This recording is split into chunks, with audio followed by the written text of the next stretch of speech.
It's been a while since I filmed at night with all my lights and candles and everything, so it's a bit weird, but I hope you like it. And yeah, Moni's here. Really.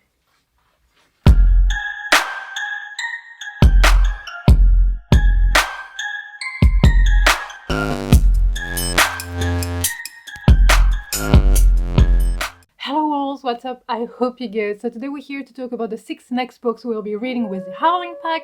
And please don't mind all the weird noises. I have 2 dogs here next to me. And don't worry, the door is open, the window is open because of the candles and everything. They just decided to stay here. But let's talk about the 6 next books we'll be reading in 2023. And we kind of play with the light here. For complete transparency, I just want to say how the books were actually picked. So I asked you on Twitter and on Discord, I will link everything down below, for recommendations of books you would like to read with the Howling Pack in 2023. So you submitted those requests, let's say, and then the Snowstorms, the highest tier on Patreon for me. So the Snowstorms from the Winter Pack actually made the final decision. I did not decide on these books. So, it's a whole collaboration thing. All 6 books were already on my TBR, I think, so I'm happy about the choices, so I hope you will be too. Pretty much, I think 100% of them are adult, and 5 are fantasy, 1 is sci-fi. We have 3 with LGBTQIA plus reps and other things, so let's talk about the books. And by the way, if you're new here, welcome to the pack. The Howling Pack is basically a book club I'm hosting. It's a monthly one, and we read the book, we have Discord to talk about it, we have a Twitter, and then we have a live show, usually on the first Saturday of the month after. So the book we'll be reading in January is Sword of Kaigen by Wang. It has been described as an adult fantasy sci-fi kind of mix, and it has a strong bond between like a mom and dad and a son, or it is about them with their point of views, I'm not sure. It also includes some kind of military, because there are some kind of warriors, like super warriors or superhumans living on a mountain who can do like crazy things apparently, and there is some kind of war. I guess there is someone who wants to balance out things or destroy things because for some reason, I don't know. It is also described as very intense and morbid at the same time, so I'm definitely intrigued. A lot of people said that it was pretty unique, whatever that means, and that the characters were really well done and fleshed out, and the world building was amazing. Everything was really intense, and a lot of people were really into that book, and they want to reread it and everything. That's what the review said, and a lot of like people I trust read it and loved it, so I'm even more intrigued. And it is a standalone. So I'm like, fantasy standalone, we need more of those. That's pretty much all I know about it, except that maybe it was also like those warriors or those people living on a mountain were quite like separated from the rest of the world. So I don't know if there is some kind of like isolation theme that will be talked about, or cult-ish thing or whatever. It is Asian inspired, and yeah, I'm definitely intrigued, so let me know if you have read it, or let me know if you will be reading it with us. In February, we'll be reading A Psalm of Wild Belt by Becky Chambers. I have not read any books by them, which I should, because I own A Long Way to a Small Angry Planet or whatever. The first 3 books I believe I have, or the first 2, I haven't read them.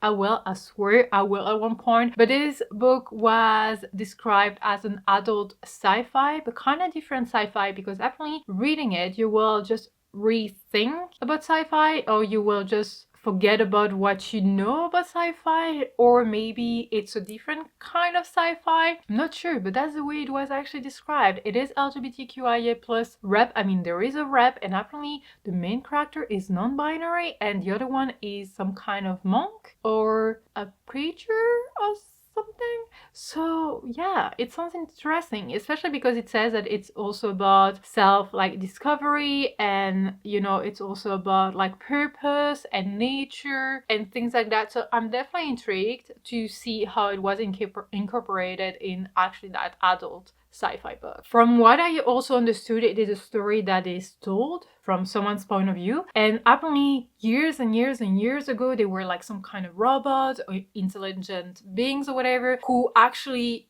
just kind of disappeared or took a step back or something. So they kind of became like a legend or urban stories or whatever. So someone here is telling us a story. I want to know what that person is telling about those robots or creatures or anything that lived before. In March, we have another adult fantasy, and this is The Bone Shard Daughter by Andrea Stewart. A lot of people actually read it recently or the past 2 years or something. There is a sequel, and I think there is a third one coming out, or it has come out. I don't know, but that's the one we'll be reading in March. Also, something I forgot to mention is that all the books here that we picked have a rating above 4 out of 5 on Goodreads, and I find it pretty amazing because some of them have been read a lot of times. This one was described as very unique because apparently it has a very different magic system. World building, it's really well done despite it being a debut. So this is the first book of that author and it was like so beloved by everyone. They were like so impressed. We shall see what it is. I also feel like it's some kind of dystopia because some people have some kind of magic like bone shard magic, I guess, but also there is something that they have to use to give to the emperor, but if they are giving it too much, they are kind of getting ill and dying. I don't know, maybe there is some kind of dystopia because if you have to give something to the emperor or the people above you, it means that there is some kind of inequality in some way. So I'm curious to see if it's about that or if that is just a detail of it. I honestly don't know. And a lot of people are talking actually about the first sentence of this book being, "Father told me I'm broken." So I guess there's some family drama, misunderstanding or something in it. So then in April we have The Master of Djinn by Djèlí Clark, and it is another adult fantasy, but apparently it's also a blend of multiple subgenres or genres. I don't know, because it was described as a lot of things on Goodreads and a lot of people were saying it's so many things, it's not just fantasy, but I cannot say because spoilers. So I don't know. I don't know what that book is about. I just know that it was really requested and that a lot of people said positive things about that book, and apparently the characterization is impressive and the world building and everything. I honestly have no idea what it is about, but it was on my TBR at one point, so it means that I enjoyed the synopsis of it. So yeah, from what I understand, it's a mix of fantasy and things like that because there is some kind of alchemy or magic or aptitude that some people have. But there is also a murder, so kind of murder mystery, thriller thingy. Maybe there is a little bit of sci-fi, and apparently I think it is happening in Egypt. So that's the setting of that book. In May, we'll be reading this one, so The Ninth Reign by Jen Williams. All I know is that apparently there is a city full of wolves. So it says here, the city of Ebora once glittered with gold, now its streets are stalked by wolves. I don't know if these are actually like real wolves or if it's just a way of describing some people like Wolf of Wall Street and things like that, you know, just that kind of people. I have no idea. You have 4 books in that series and they all on my TBR, so I'm really curious to see what this one is about.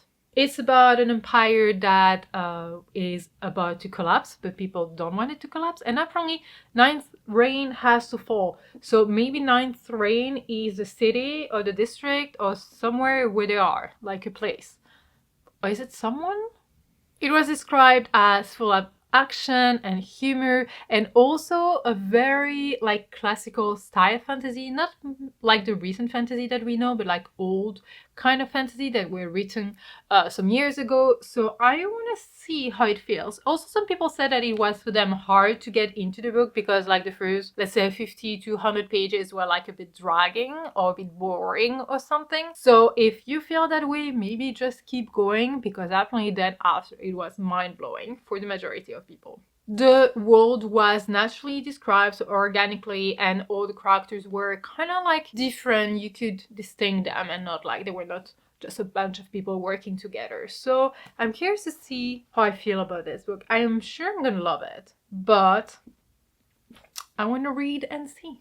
Then we have Of Blood and Fire by Ryan Cahill. It has been on my TBR for such a long time. As soon as I heard about that book, I added it to my TBR, but never actually got the physical book or even the ebooks and whatever, the time to actually read it. So I'm so happy that it was picked. Yes, it is another adult fantasy, but this one apparently has dragons, and it's also described as like cozy kind of fantasy, also with animal companions in it. So that's always a good thing. There is definitely a lot of people living in the same place, like village, city, or whatever. That's Sasha. And there is something that's happening because 3 people just arrived one day in that city with secrets they're ready to die for. I don't know what that means. So our main character kind of gets involved. But it's not about apparently like how do you call that, a prophecy or whatever, because our main character is not the chosen one, but there is something going on with him and he bleeds like a normal dude. Everything is normal about him except that he's gonna get involved in that.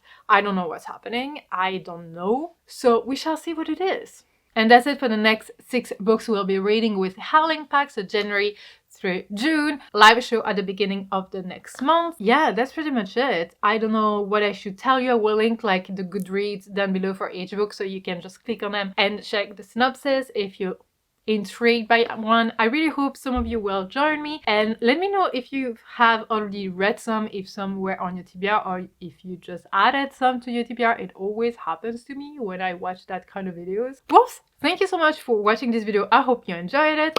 I guess that I will see you in the next video. Until then, take care and bye!